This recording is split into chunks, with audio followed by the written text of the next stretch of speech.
Selamat datang kembali di penjelajahan kita. Kali ini kita akan membongkar sumber-sumber yang Anda bagikan mengenai topik yang, wah, mendasar banget. Keyakinan. Betul. Ini bagian kedua ya, Mm-mm. dari pembahasan kita tentang cara kerja pikiran. Anda pernah nggak sih merasa yakin seyakin-yakinnya soal sesuatu, terus ternyata salah total? Sering itu. Nah, kita mulai dari contoh yang lumayan dramatis nih, dari dunia ekonomi. Kisahnya Alan Greenspan, mantan bos Bank Sentral Amerika. Iya, ini cerita yang cukup menghentak ya. Bayangin aja tahun 2008 itu pas lagi krisis finansial global parah-parahnya. Nah, Greenspan ini di depan Komite Kongres AS, dia ngaku merasakan, apa istilahnya, ketidakpercayaan yang mengejutkan. Shocked disbelief. wow, Model ekonomi yang dia pegang teguh banget bahwa pasar bebas itu kalau dibiarin bakal otomatis ngatur dirinya sendiri, ternyata ambruk total. Gagal gitu aja. dan yang bikin tambah menarik, ini bukan karena nggak ada yang ngingetin kan ya? Justru itu, Sumber-sumber Anda nyebutin banyak banget pakar, kayak Joseph Stiglitz, Paul Krugman, ada juga Brooks Liborn dari regulator komoditas. betul. Mereka udah kasih sinyal bahaya jauh-jauh hari. Tapi keyakinan Greenspan ini ke modelnya udah kayak, wah, kayak iman ya, udah nggak tergoyahkan gitu. Absolut kata materinya. Persis. Dan kasus Greenspan ini jadi pintu masuk yang pas banget buat ngerti apa yang mau kita kupas hari ini dari sumber-sumber Anda. Keyakinan. Oke, Secara simpel ya, sumber-sumber ini mendefinisikannya sebagai model mental. Model yang kita pakai buat memahami dunia di sekitar kita. model mental ya. Iya, cakupannya luas banget. Dari hal gede kayak cara kerja ekonomi global, sampai hal sepele misalnya, di mana ya terakhir naruh dompet? Lagi. Jauh lebih mendasar. Dan tingkat keyakinan kita juga kan beda-beda. Ada yang cuma dugaan, ragu-ragu, sampai ya itu tadi, keyakinan mutlak kayak Greenspan. Nah, bedanya sama pengetahuan gimana tuh? Nah, ini penting nih. Perlu dibedain dari konsep pengetahuan dalam arti filosofis yang ideal gitu ya. Pengetahuan ideal itu secara teori, ya benar, nggak mungkin salah. Oke. Sedangkan keyakinan, sekuat apapun kita pegang, itu selalu ada potensinya buat keliru. Bisa goyah sama bukti baru, kayak kasus Greenspan tadi. Oke. Nah, mari kita gali lebih dalam lagi nih. Keyakinan itu sebenarnya apa sih? Gimana kita ngebentuknya? Dan kenapa dia penting banget buat hidup kita? Siap. Mari kita bedah lebih lanjut. Sumber Anda langsung nunjukin kalau konsep keyakinan di sini tuh lebih luas ya dari pemakaian sehari-hari. Biasanya kan kita mikirnya soal politik, agama. Bener banget. Kalau filsuf, seperti yang dijelasin di materi Anda, itu sering masukin juga yang namanya asumsi implisit. Asumsi implisit. Gimana tuh? Itu hal-hal yang kita anggap benar, tapi nggak perlu kita pikirin secara sadar atau kita omongin keras-keras.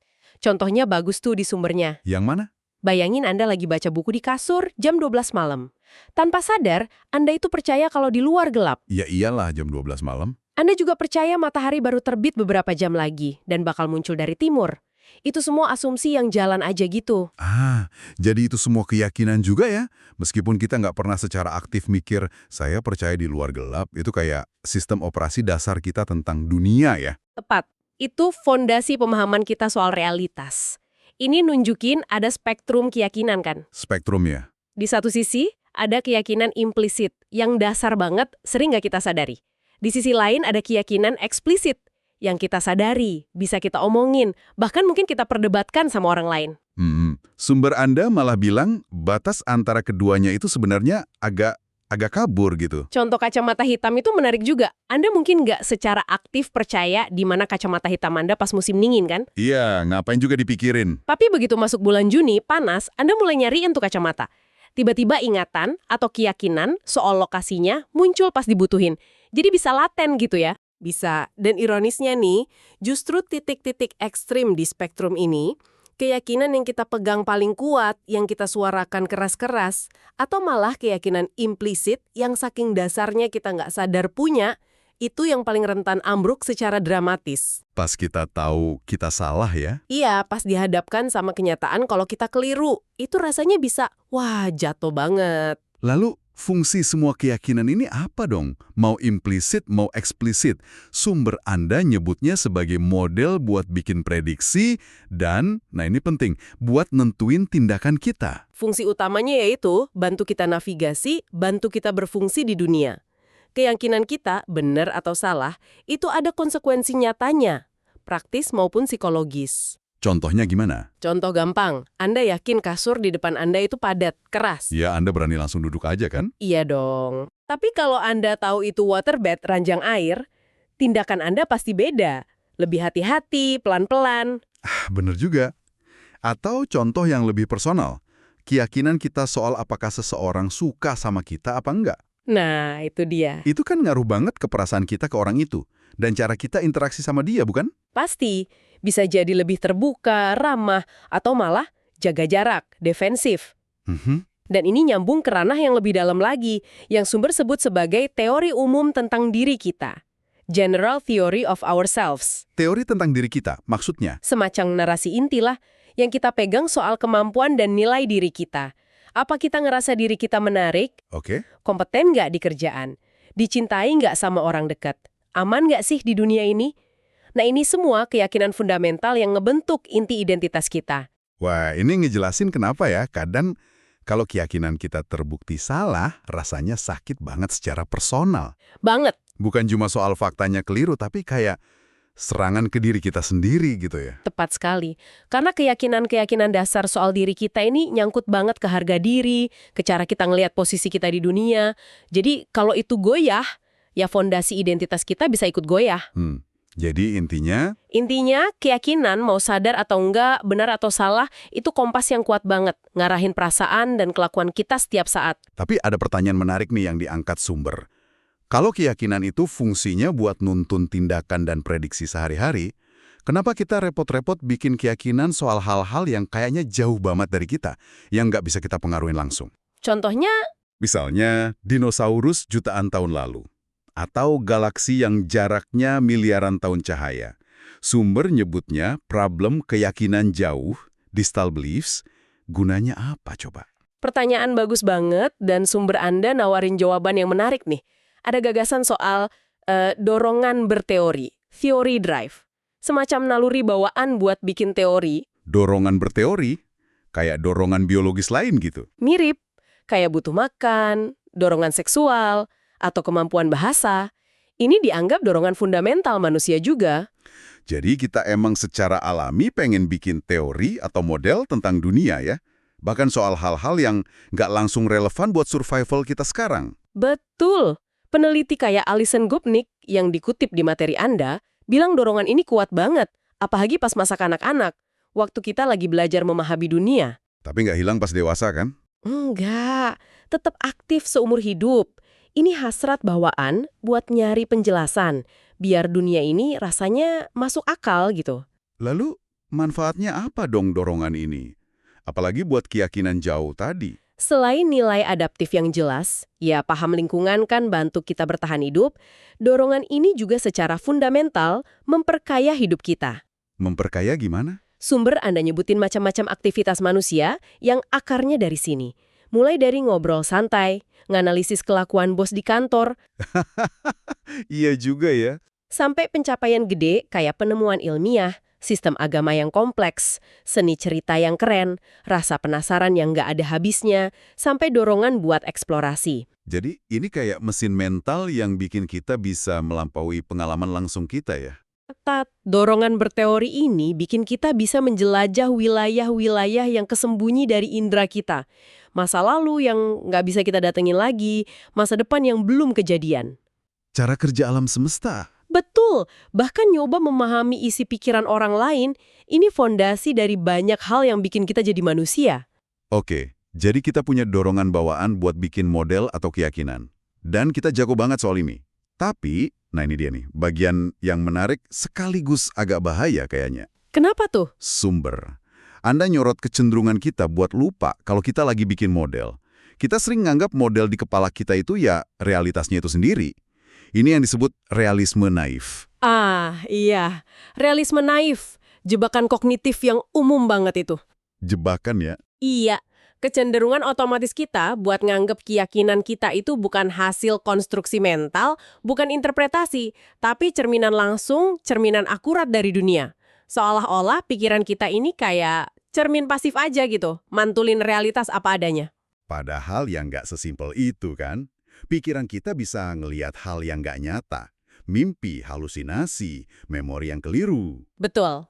Sebaliknya, dunia nyata punya banyak aspek yang nggak bisa kita alami langsung. Kayak gelombang inframerah, struktur molekul. Medan magnet, macam-macam. Jadi jelas ada beda antara peta di kepala kita sama wilayah dunia nyata. Nah, buat ngeliat contoh paling murni dari realisme naif ini, sumber Anda ngajak kita lihat anak-anak. Katanya mereka itu realis naif sempurna. Hahaha, iya bener. Ini yang pakai eksperimen Sally and Tess itu kan ya? Uji keyakinan keliru. Kayaknya pernah baca deh. Bener, eksperimen klasik tapi mencerahkan banget. Anak-anak biasanya di bawah umur 4 tahun itu sering gagal di tes ini. Gimana ceritanya? Gini, ada anak namanya Sally. Dia punya permen.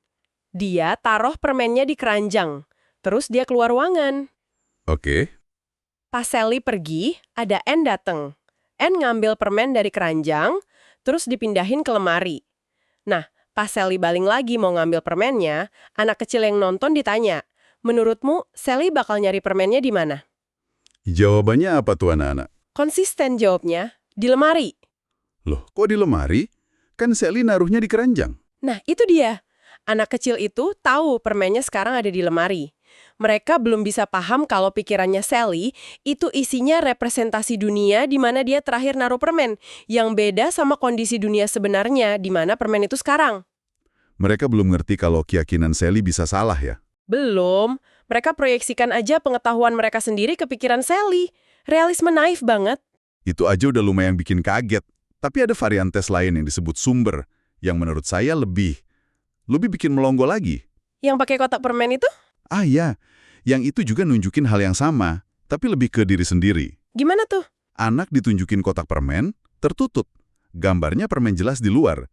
Ditanya isinya apa? Jawabnya, yakin, permen. Oke, standar. Terus kotaknya dibuka. Isinya ternyata pensil, bukan permen. Nah, sampai sini biasa aja. Tapi terus, anak itu ditanya lagi, sebelum kotak ini dibuka, tadi kamu mikir isinya apa? Dan jawabannya? Jangan bilang dia jawab pensil. Dia jawab pensil, ngotot malah. Serius? Serius. Seolah-olah dia dari awal udah tahu isinya pensil. Dia secara nggak sadar nulis ulang keyakinan dia di masa lalu biar cocok sama pengetahuannya sekarang. Bagi dia, nggak mungkin dong dia pernah percaya sesuatu yang ternyata salah. Wah, Keyakinan dia yang sekarang itu rasanya ya cerminan langsung dari kenyataan. Bahkan kenyataan masa lalu. luar biasa. Kuat banget ya bias realisme naif ini di usia segitu. Tapi untungnya kita nggak kejebak di situ selamanya kan? Enggak, untungnya enggak. Sekitar umur 4 atau 5 tahun lah mayoritas anak mulai lulus tes keyakinan keliru ini. Mulai paham ya? Mereka ngembangin apa yang disebut psikolog teori pikiran representasional, representational theory of mind. Itu lompatan besar ya? Besar banget secara konseptual, artinya dia paham kalau pikiran manusia, diri sendiri maupun orang lain, itu isinya representasi personal tentang dunia, bukan replika persis. Dan yang paling penting, dia mulai ngerti kalau representasi ini, keyakinan ini, bisa aja salah. Oke, jadi kita sebagai orang dewasa secara umum udah lewat lah ya tahap realisme naif murni kayak anak kecil tadi. Kita ngerti orang lain bisa punya keyakinan beda, bahkan keyakinan yang salah. Tapi apa sisa-sisa realisme naif ini beneran hilang? Nah, itu pertanyaannya. Sumber Anda kayaknya bilang nggak sepenuhnya hilang ya. Dan ini ngaruh banget ke cara kita interaksi, apalagi pas beda pendapat. Tepat sekali. Meskipun secara intelektual kita paham teori pikiran, realisme naif ini kayak hantu gitu. Terus ngebayangin cara kita ngelihat orang lain yang nggak setuju sama kita. Sumber Anda ngidentifikasi ada 3 asumsi umum yang sering muncul otomatis pas kita hadapin perbedaan pendapat tajam. Dan ini akarnya ya dari sisa-sisa realisme naif tadi. Asumsi pertama apa tuh? Yang pertama, asumsi ketidaktahuan. Ignorance assumption. Pikiran yang muncul tuh gini, wah, orang ini nggak setuju sama gue, pasti karena dia nggak tahu apa yang gue tahu, kurang informasi dia. Sering banget ini. Kalau aja dia punya fakta yang sama, pasti dia ngerti deh, pasti setuju. Gitu kan mikirnya? Iya, iya. Dia belum baca artikel X atau dia belum dengar data Y. Kadang emang bener sih, tapi sumber Anda nekenin, sering juga enggak. Orang bisa punya info sama, tapi kesimpulannya tetap beda. Betul. Oke, jadi kalau bukan karena kurang info, asumsi berikutnya apa? Asumsi kedua, ini naik level nih. Asumsi kebodohan. Idiocy assumption. Waduh. Di sini kita mikirnya, oke, mungkin infonya sama. Tapi dia terlalu bodoh apa ya? Nggak cukup pinter buat ngerti implikasinya, nalarnya nggak sebagus gue. Kita nganggap kapasitas intelektual dia yang bermasalah. Wah, udah mulai nggak enak nih kedengerannya. Dan yang ketiga? Yang disebut sumber paling kelam. Yang ketiga ini paling ekstrim. Asumsi kejahatan, evil assumption. Kejahatan, maksudnya. Kesimpulannya, orang ini tahu kok, faktanya sama, dia juga cukup pinter buat paham, tapi dia sengaja nolak kebenaran atau muter balikin fakta demi tujuan dia sendiri yang jahat atau egois. Ini udah asumsi niat buruk. Sumber nyebut ini umum banget ya di retorika politik sama media. Ngegambarin lawan bukan cuma salah, tapi jahat gitu. Umum banget. Lawan dianggap korup secara moral, punya agenda tersembunyi. Sumber Anda bahkan ngutip penyair Inggris, William Wordsworth, yang ngamatin hal mirip pas revolusi Prancis. Oh iya, gimana tuh? Tersesatlah, ditinggal Tuhanlah, egois, sombong, jahat, moralnya busuk, sengaja bejat, benci keadilan. Keras banget dia capnya. Keras banget, bukan lagi dianggap punya alasan beda atau ketakutan yang valid. Pertanyaannya kok bisa kita lompat ke asumsi sekeras itu? Kenapa gampang banget nganggap orang yang beda pendapat itu bodoh atau jahat? Nah, jawabannya menurut sumber Anda balik lagi ke akar realisme naif tadi. Gimana hubungannya? Gini, kalau secara implisit, secara otomatis saya nyamain model mental saya soal dunia dengan realitas dunia itu sendiri, Oke. maka orang yang secara fundamental nggak setuju sama modal saya, itu rasanya kayak lagi nyerang atau bahkan kayak lagi nyoba hancurin realitas itu sendiri di mata saya. Jadi beda pendapat itu bukan lagi sekedar beda interpretasi, tapi rasanya kayak penolakan terhadap kebenaran, terhadap moralitas dasar yang saya yakini sebagai bagian dari realitas objektif. Kurang lebih gitu logikanya, meskipun seringnya jalan di bawah sadar ya. Orang yang beda pendapat jadi kelihatan kayak nentang akal sehat, nentang kebaikan, nentang apa yang jelas-jelas benar. Paham. Dan tentu aja ironi terbesarnya apa? Kita sering lupa kalau orang yang beda pendapat sama kita itu mungkin ngelihat kita pakai kacamata asumsi yang sama persis. Iya juga ya. Mereka mungkin juga mikir kita yang kurang informasi, bodoh, atau malah jahat karena nggak setuju sama pandangan mereka, yang mereka anggap sebagai cerminan realitas. Oke. Jadi, mari kita rangkum sedikit nih apa yang udah kita gali dari sumber-sumber Anda hari ini ya. Keyakinan itu fondasi cara kita memahami dunia dan berinteraksi dengannya. Betul, model mental yang kita bangun. Dan ini didorong naluri bawaan buat berteori, nyari penjelasan, penting banget buat kita berfungsi sehari-hari. Tapi ada jebakan tersembunyi di proses ini, namanya realisme naif. Kecenderungan kita buat nganggap model mental kita itu cerminan sempurna realitas, bukan sekadar interpretasi. Kita ngelihat dunia lewat kacamata keyakinan kita, tapi sering lupa kalau kita lagi pakai kacamata ya. Persis, lupa kalau itu kacamata, bukan mata telanjang. Dan jebakan realisme naif inilah yang bisa bikin kita, apalagi pas hadapin perbedaan pendapat, otomatis lompat ke asumsi-asumsi yang, ya, kurang produktif lah. Bahkan destruktif. Asumsi kalau orang lain itu bodoh, jahat, atau kurang informasi tadi. Iya, jadi kesadaran soal mekanisme ini jadi penting banget ya. Ngakuin kalau kita semua rentan kena realisme naif dan asumsi turunannya itu langkah pertama. Langkah pertama yang krusial. Dan ini membawa kita ke pemikiran penutup nih, buat Anda renungkan, berdasarkan semua yang udah kita diskusikan dari Sumbah tadi. Silahkan. Kalau kita tahu nih, kita punya kecenderungan dalam diri buat kejebak realisme naif dan potensi buat otomatis mikir negatif soal orang yang beda pendapat. Gimana kesadaran ini bisa ngubah cara Anda ngadepin obrolan atau debat berikutnya? Pertanyaan bagus. Apakah pemahaman ini bisa bantu Anda buat interaksi dengan cara yang mungkin sedikit lebih konstruktif? Atau paling nggak, dengan sedikit lebih banyak empati gitu? Bahkan pas Anda lagi merasa yakin banget posisi Anda benar dan lawan bicara Anda salah kaprah. Itu dia tantangannya ya. Gimana kita bisa pegang keyakinan kita dengan kuat, tapi tetap buka ruang buat kemungkinan kalau pandangan kita bukan satu-satunya cerminan realitas yang valid. Pertanyaan yang layak direnungkan lebih dalam memang. Betul sekali. Sampai jumpa di penjelajahan kita berikutnya.